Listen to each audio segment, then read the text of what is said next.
बघा, शिवसेना पक्षप्रमुख उद्धव ठाकरे हे आज विदर्भात आहेत. नागपूरला आहेत. नागपुरातून ते कळमेश्वरला जातील. कळमेश्वरला छत्रपती शिवाजी महाराजांच्या अश्वारूढ पुतळ्याचं अनावरण हे शिवसेना पक्षप्रमुखांच्या हस्ते होईल. कळमेश्वर नगरपालिकेच्या माध्यमातून या पुतळ्याचं उभारणी होते. भव्य पुतळा आहे. पण कळमेश्वरच्या जनतेची अशी इच्छा राहिली किंवा आहे की या पुतळ्याचं अनावरण जोपर्यंत शिवसेना पक्षप्रमुख उद्धव ठाकरे करत नाहीत तोपर्यंत त्या पुतळ्याचं अनावरण आम्ही करणार. त्याच्यामुळे गेल्या साधारण 7 ते 8 महिन्यापासून हा पुतळा जनतेनं, त्या समितीनं, नागरिकांनी झाकून ठेवला होता. छत्रपतींचा पुतळा अशा प्रकारे झाकून ठेवणं हे योग्य नव्हतं. मधल्या काळामध्ये राज्याच्या मुख्यमंत्र्यांकडून हा पुतळ्याचं अनावरण करावं असं प्रपोजल आलं. मंत्र्यांनी काही करावं, उपमुख्यमंत्र्यांनी करावं, पण जनतेनं नकार दिला. पुतळ्याचं अनावरण फक्त उद्धव ठाकरेच करतील. त्याच्यामुळे आजचा दिवस ठरला आणि छत्रपतींच्या पुतळ्याचं अनावरण आज संध्याकाळी 6 वाजता शिवसेना पक्षप्रमुख उद्धव ठाकरे यांच्या हस्ते होईल.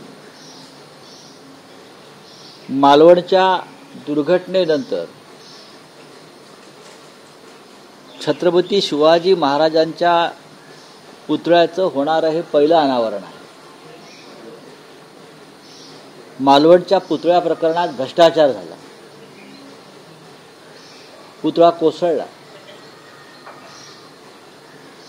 मुख्यमंत्र्यांचं म्हणणं आहे की तासी 45 किलोमीटर वारे वाहत असल्यामुळे पुतळा कोसळला. पण जो अहवाल समोर आला आहे त्यानुसार पुतळा निर्मितीसाठी अत्यंत निकृष्ट दर्जाचं साहित्य वापरलं. त्यानंतर पुतळ्याची उभारणी करताना सुद्धा योग्य व्यवस्था केली नाही. त्याच्यामुळे खिळे आणि इतर सामान कसं गंजलं होतं आणि त्यातून हा पुतळा कोसळला. पण कळमेश्वरच्या पुतळ्याची पाहणी आम्ही केली आणि हा पुतळा योग्य पद्धतीनं उभारलेला आहे अशी आम्ही माहिती घेतली. आज उद्धवजी जातील आणि पुतळ्याचं अनावरण होईल, लोकार्पण होईल. त्यानंतर नागपूर येथे उद्धवजी साधारण विदर्भातल्या काही प्रमुख लोकांच्या गाठीभेटी घेतील. उद्धवजी शिवसेना ज्या मतदारसंघात निवडणुका लढण्यास इच्छुक आहे तेथील उमेदवार, पदाधिकारी यांच्याशी चर्चा करतील आणि आज रात्री परत मुंबईला परततील.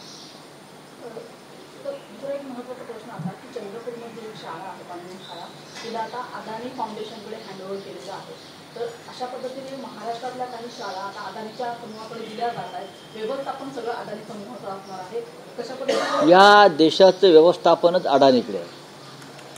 एक शाळा चंद्रपूरची आपण जे म्हणताय, म्हणजे हळूहळू हा छत्रपती शिवरायांचा महाराष्ट्र हा अडाणींचा महाराष्ट्र करण्याचा घाट राज्याचे मुख्यमंत्री एकनाथ शिंदे, उपमुख्यमंत्री देवेंद्र फडणवीस, अजित पवार यांनी घातलेला आहे. हा महाराष्ट्र शिवरायांच्या नावानं ओळखला जातो. आम्ही जेव्हा चांद्यापासून बांद्यापर्यंत म्हणतो हा महाराष्ट्र, त्यातला चांदा म्हणजे चंद्रपूर, लक्षात घ्या. आणि तिथून या चांद्यापासून महाराष्ट्र अडाणीच्या घशात घालण्याची सुरुवात झालेली आहे. ती हळूहळू बांद्यापर्यंत येईल. एक शाळा चंद्रपूरची हा प्रश्न एवढा पुरता मर्यादित नाही. संपूर्ण मुंबई अडाणीच्या घशात घालण्याचं काम धारावी प्रकल्पाच्या निमित्तानं सुरू आहे. विदर्भामध्ये 100 ठिकाणी अडाणीचे बोर्ड लागले आहेत जमिनीवर. आपण नागपूरच्या भागात महत्त्वाच्या भूखंडाकडे लक्ष टाकले तर ठिकठिकाणी अडाणीचे बोर्ड ठोकलेले आहेत, खुंटे ठोकलेले आहेत, शाळा गेल्या, कॉलेजेस जातील, अनेक ऐतिहासिक वास्तू अडाणीकडे दिल्या जातील आणि या राज्याचे मुख्यमंत्री दिल्लीचे बूट चाटतील, अशी एकंदरीत परिस्थिती आहे. चंद्रपूरला भारतीय जनता पक्षाचे सन्माननीय मंत्री आहेत सुधीर मुनगंटीवार, त्यांचं याच्याविषयी काय म्हणणं आहे की अशा प्रकारे चांद्याची सार्वजनिक मालमत्ता अडाणीला देण्यासंदर्भात भारतीय जनता पक्षाची अधिकृत भूमिका काय आहे? चांद्यावरून नागपूरला येतील, अमरावतीला येतील, सर्वत्र जातील, महाराष्ट्रात बोलून चांद्यापासून बांद्यापर्यंत महाराष्ट्र अडाणीचा करण्याचा हा धोका आम्हाला दिसतोय. पण महाराष्ट्रात जोपर्यंत खरी शिवसेना म्हणजे बाळासाहेब ठाकरेंची शिवसेना, उद्धव ठाकरे आमच्यासारखे महाराष्ट्रप्रेमी आहेत, तोपर्यंत अडाणींचे स्वप्न आम्ही पूर्ण होऊ देणार नाही. नरेंद्र मोदी हे अडाणींसाठी काम करतात हे जे राहुल गांधी म्हणतात ते आता महाराष्ट्रात सुद्धा दिसू लागलेलं आहे. नरेंद्र मोदी हे अडाणींचे एजंट म्हणून काम करतात असं जे म्हटलं जात आहे ते आता हळूहळू महाराष्ट्रामध्ये स्पष्टपणे दिसू लागलेलं आहे. आणि अडाणींचे इतर काही एजंट हे राज्यात मुख्यमंत्री आणि उपमुख्यमंत्री असल्यामुळे महाराष्ट्राची ही लूट त्यांना दिसत नाही. काल राज ठाकरे अमरावतीमध्ये ते आणि पत्रकारांची गप्पा मारताना त्यांनी सांगता की जे लाडकी बहीण योजना आली आहे आणि जे पैसे देते लोकांना ते महाराष्ट्रावर आर्थिक बोध होत आहे आणि कर्मचाऱ्यांना पैसे देण्यासाठी सरकारकडे पैसे वाचणार नाही. हे सत्य आहे. सर्व योजना या राज्यातल्या बंद केलेल्या आहेत. कर्मचाऱ्यांचे पगार यापुढे होतील की नाही सरकारी, अशी चिंता सगळ्यांना वाटते. अनेक ज्या सरकारी संस्था आहेत, होमगार्ड असतील, बरं का, पोलीस दल असेल, त्यांनाही भविष्यात पगार मिळतील की नाही लाडका बहीण योजनेमुळे, अशी भीती आता व्यक्त होते आहे. कारण निवडणुकीसाठी लाडक्या बहिणींची मतं मिळावीत यासाठी सर्व निधी हा त्या योजनेकडे वळवलेला आहे. आणि एवढंच नव्हे तर या योजनेचं श्रेय घेण्यासाठी 3 पक्षामध्ये चढाओढ सुरू आहे. मी आजच पाहिलं, मुख्यमंत्री लाडकी बहीण अशी योजना आहे, बरोबर ना, पण देवेंद्र फडणवीस यांनी सरकारी डेटा वापरून सर्व लाडक्या बहिणींना एक पत्र पाठवलेलं आहे. त्याच्यामधून मुख्यमंत्री हा शब्द वगळून, बरं का, आपल्या लाडक्या बहिणींना त्याने जे पत्र पाठवलं त्यात मुख्यमंत्र्यांचा उल्लेखच टाळलेला आहे. याचा अर्थ असा आहे की लाडक्या बहिणींचं श्रेय घेण्यासाठी 3 पक्षामध्ये चढाओढ सुरू आहे. मुख्यमंत्री लाडकी बहीण, त्यातला मुख्यमंत्री शब्द वगळल्याचे पत्र माझ्याकडे आहे. आणि स्वतः अशा हजारो लोकांना सरकारी डेटा वापरून देवेंद्र फडणवीस व्यक्तिशः पत्र लिहित आहेत की आम्ही हे कसं केलं तुमच्यासाठी, भाजपने कसं केलं तुमच्यासाठी. हे अत्यंत चिंताजनक असं प्रकरण लाडक्या बहिणीच्या निमित्तानं महाराष्ट्रात दिसत आहे. म्हणजे अशाच पद्धतीने अजित पवार यांचे सुद्धा जे बॅनर झाले किंवा ते जे जनसन्मान यात्रा करतात त्यांच्यामध्ये पण लाडकी बहीण योजनेचा प्रचार करत असताना कुठेही मुख्यमंत्री या महाराष्ट्रात दुसऱ्या कोणत्याच योजना गेल्या 2.5 वर्षात झाल्या नाहीत. तेवढी अक्कल आणि तेवढं व्हिजन या सरकारपाशी नाही. पण मध्य प्रदेश, गोवा, राजस्थान अशा ठिकाणी या लाडक्या बहिणींच्या योजना सुरू होत्या. त्या योजना महाराष्ट्रामध्ये आणून फक्त निवडणुकीसाठी 3ऱ्या किंवा 4थ्या महिन्यानंतर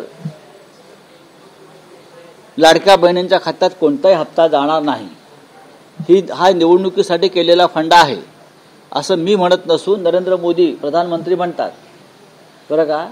हा भ्रष्टाचार आहे लाडकी बहीण योजना, हा असं नरेंद्र मोदींनी वारंवार अनेक राज्यात जाऊन सांगितलेलं आहे. त्याच्यामुळे ही योजना म्हणजे भ्रष्टाचार आहे. पाहायला गेलं तर सध्या ह्या योजना वारंवार नवनवीन योजना येतात, अर्थखात्यावर याचा बोजा पाहायला मिळतो. अर्थखातं अस्तित्वातच नाही आहे. अर्थखातं अस्तित्वात नाही. अर्थखात्यात पैसे नाही आहेत, खडखडाट आहे, बरं का, तिजोरी रिकामी आहे. तरी योजना रेटली जाते ती फक्त मतांसाठी. बेंगलुरु के मजिस्ट्रेट कोर्ट के आदेश के बाद निर्मला सीतारमण और ईडी पर मामला दर्ज किया गया है इलेक्टोरल बॉन्ड को लेकर. ये पहला मामला है लगातार. देखिए, ईडी ये भारतीय जनता पार्टी की कलेक्शन एजेंट है। भारतीय जनता पार्टी के तिजोरी में या खाते में जो पैसा जाता है, गया है, वो ईडी से माध्यम से जाता है। सबसे पहले ईडी एक भ्रष्ट संस्था है। ये सीतारामन जी के ऊपर जो अपराध या गुना दाखिल किया है वो क्यों है? पैसा जमा किया है इलीगल तरीके से, करेक्ट, जिसे हम खंडनी बोलते हैं, रंगदारी कहते हैं। लेकिन उसके लिए सीतारामन जी ने जो किया है अर्थमंत्री के तौर पर, तो ये पैसा जमा करने का काम अगर किसने किया है बीजेपी के लिए, तो ईडी को टारगेट दिया जाता है कि आप इतने इतने लोगों को पकड़ लो और पैसा जमा करो। हमारे मामले में ये हुआ है। इस देश में कुछ अधिकारी ऐसे हैं ईडी के, उनको सिर्फ यही काम के लिए रखा है। आपको मालूम होगा कि एक व्यक्ति है जिसका नाम जीतू नवलानी, उसके ऊपर हमने विथ एविडेंस कुछ बातें कही थी। जीतू नवलानी वो किस तरह से ईडी के लिए काम करता था। हमने उसके ऊपर एसआईटी की स्थापना की, लेकिन जब देवेंद्र फडणवीस की सरकार आ गई तो एसआईटी बंद कर दी। करोड़ों रुपया धमकाकर ईडी के लिए जमा करता था जीतू नवलानी। और ईडी के कुछ बड़े अफसर जिसके नाम में सत्य है, सत्य, दूसरे एक थे राजेश्वर सिंह, अब वो बीजेपी के एमएलए है। कहाँ? उत्तर प्रदेश में। ये सभी का अगर आप इतिहास और रिकॉर्ड देखें तो सभी ने बीजेपी के लिए पैसा जमा किया है, बहुत बड़ा भ्रष्टाचार किया है। एक व्यक्ति है जो जेल में है, उसका नाम है रोमी भगत। उसने तो मुंबई और देश में ईडी के नाम से दुकान खोला था और उसके साथ बीजेपी के बड़े नेता शामिल थे। अब वो जेल में है। तो ये अगर आप इतिहास देखें तो ईडी के ही लोग ज्यादा एक्सटॉर्शन करते रहे देश में भ्रष्टाचार खत्म करने के मामले में। लेकिन सबसे ज्यादा भ्रष्ट अगर कोई देश में है तो ईडी और सीबीआई, और उसके जिम्मेदार हमारे प्रधानमंत्री और देश की वित्त मंत्री है। सर, आज प्रश्न जरा मराठीत सांगितला तर बरं होईल. काय? निर्मला सीतारामन यांच्या विरोधात गुन्हा दाखल झालेला आहे. काय सांगाल, काय प्रतिक्रिया असणार आहे? बघा, कोर्टाच्या आदेशाने गुन्हा दाखल झाला. हा काय कर्नाटकामध्ये काँग्रेसचं सरकार आहे म्हणून गुन्हा दाखल झालेला नाहीये. जसं सीबीआय ही भारतीय जनता पक्षाची किंवा केंद्राची हस्तक आहे आणि त्यांच्या माध्यमातून कर्नाटकचे मुख्यमंत्री सिद्धरामय्या यांच्यावरती गुन्हा दाखल झाला. पण येडियुरप्पांवरती इतके मोठे भ्रष्टाचाराचे आरोप आहेत, ते मोकळे आहेत. प्रश्न इतकाच आहे की निर्मला सीतारामन यांच्या विरोधात हायकोर्टाने आदेश दिलाय की खंडणीचे गुन्हे दाखल करा. त्यांनी ज्या प्रकारे निवडणूक रोख्यांच्या माध्यमातून धमकावून ईडी सीबीआयचा वापर करून पैसे गोळा केले, खंडणीच आहे. ईडी आणि सीबीआय सारख्या संस्था गेल्या काही वर्षात 10 वर्षांमध्ये भारतीय जनता पक्षाच्या खंडणी गोळा करणारे एजंट म्हणून काम करतात. हे आम्ही महाराष्ट्रात पाहिलं, आम्ही देशात पाहिलं आहे. ईडीच्या अनेक अधिकाऱ्यांनी वरिष्ठ पदावरील खाली आपले एजंट नेमून पैसे गोळा केले. महाराष्ट्रामध्ये आमचं सरकार असताना जीतू नवलानी हा जो एजंट होता ईडीचा आणि भाजपचा, त्याच्यावरती आम्ही गुन्हे दाखल केले. पुरावे होते आमच्याकडे. कोट्यवधी रुपये, म्हणजे ईडीच्या कारवाई होतील अशा धमक्या देऊन कोट्यवधी रुपये घेणं आपल्या खात्यामध्ये अधिकृतपणे, किंवा ईडीची कारवाई होऊ नये म्हणून पैसे घेणं, हे काम जीतू नवलानी करत होता. आणि त्याला ईडीच्या अधिकाऱ्यांचा आशीर्वाद होता, फडणवीसांचा आशीर्वाद होता. तसं नसतं तर सरकार येताच या जीतू नवलानीच्या विरुद्ध जे एसआयटी चौकशी नेमली होती ती रद्द केली नसती, चौकशी होऊ द्यायला पाहिजे होती. आता रोमी भगत नावाचा एक महात्मा जो भाजपच्या संबंधित आहे आणि ईडीच्या संबंधित आहे, तो तुरुंगात आहे. त्याने शेकडो कोटी रुपये गोळा केलेत आणि त्यातला बराच पैसा हा भारतीय जनता पक्षाच्या काही नेत्यांना दिला. नाव लक्षात ठेवा, रोमी भगत ऑर्थोरोड जेलमध्ये. हा भाजपचा एजंट आहे, ईडीचा एजंट आहे. आणि त्याचं प्रकरण दाबण्यासाठी वरच्या लेवलला प्रयत्न सुरू आहेत. या रोमी भगतचा बोलवता धनी ईडीचा एक जॉइंट डायरेक्टर है, त्याचं नाव सत्य है। बरं, मैं बोल रहा हूं। दूसरा एक रिटायर हो गया जो लखनऊ में एमएलए है। जब हमारी सरकार आएगी तो सबका हिसाब होगा, सबका हिसाब होगा। आमचं सरकार येऊ द्या, या सगळ्यांचा हिशोब होईल। ज्याने आम्हाला सगळ्यांना भाजपचे एजंट म्हणून त्रास दिलेला आहे आणि हे जे एजंट नेमलेले आहेत सर्वत्र, रोमी भगतचा विषय मी लवकरच बाहेर काढणार आहे। याच्यामागे कोणते भारतीय जनता पक्षाचे नेते आहेत जे ईडीला हे एजंट नेमून आम्हाला त्रास देत होते, कोट्यावधी रुपये धमक्या देऊन ब्लॅकमेल करून या रोमी भगतच्या माध्यमातून काढलेले आहेत। आणि भाजपचे प्रमुख नेते आहेत याच्यामध्ये, देवेंद्र फडणवीस आणि स्पष्ट गृहमंत्री आहेत, त्यांना माहिती आहे, त्यांनी हे समोर आणलं पाहिजे सत्य। त्याच्यामागे ईडीचे कोणते अधिकारी आहेत आणि कोणत्या अधिकाऱ्यांच्या माध्यमातून रोमी भगत ही कामं करत होता, त्याच्यामुळे खंडणी आपण जे म्हणताय निर्मला सीतारामन ही सगळी जे आता तुरुंगात आहेत हे सगळे ईडीची खंडणीखोर टोळी, ज्यांनी विरोधी पक्षाच्या लोकांना त्रास दिला, उद्योगपतींना त्रास दिला, व्यापाऱ्यांना त्रास दिला, ब्लैकमेल किया। कोई लखनऊ में एमएलए बनकर बैठा है, कोई यहाँ जॉइंट डायरेक्टर बना है। ठीक है, जो करना है कर लो, क्या करोगे आप? वापस जेल में डालोगे? डाल दो, लेकिन आप लोग बचने वाले नहीं। दुसरीकडे दसरा मेळावा हा तोंडावरच आहे आणि दसरा मेळाव्यासाठी मागच्या वेळी न्यायालयीन लढाई। इलेक्शन कमीशन की टीम मुंबई में थी, जिसके बाद कल प्रेस कॉन्फ्रेंस लेकर उन्होंने कहा एक इम्पोर्टेंट बात थी कि जितने भी पॉलिटिकल पार्टी है उसके जो भी नेता है, अगर उनके ऊपर कोई क्रिमिनल का केस है तो वो उनको एडवर्टाइजमेंट के जरिए बताना होगा। तो भैया इलेक्शन कमीशन साहब, जो सभी भ्रष्ट लोग हैं जो बीजेपी में गए हैं उसका आप क्या करोगे? जो सभी भ्रष्टाचारी, बलात्कारी, व्यभिचारी जो लोग आपके सरकार के साथ है, आपके चुनाव आयोग का भी एक सरकार है, हाँ, मोदी जी के साथ है, अमित शाह जी के साथ है, उनके बारे में चुनाव आयोग की क्या भूमिका है बताइए। क्या ये सब हमारे लिए है? पूरे देश भर में सभी भ्रष्ट लोग जो आपके साथ है, सरकार के साथ है, उसके बारे में आपकी राय क्या है? उस बारे में अगर चुनाव आयोग मार्गदर्शन करेगा तो देश के ऊपर मेहरबानी होगी। सिनेटच्या 10 सीट आणले, त्याच्याबद्दल कसं वाटतं? पुणे में एक बार फिर प्रधानमंत्री जो है ऑनलाइन तरीके से उद्घाटन किया जाने, अरे 6 बार मेट्रो का उद्घाटन मोदी जी कर चुके हैं, 6 बार। एक ही मेट्रो प्रोजेक्ट मोदी जी 6 बार उद्घाटन कर दिया है। ये पहला प्रधानमंत्री है, ये मैं देखा हूं, पहला प्रधानमंत्री है कि एक प्रोजेक्ट का 6 बार उद्घाटन करते हैं। कुछ काम नहीं किया प्रधानमंत्री को। अक्षय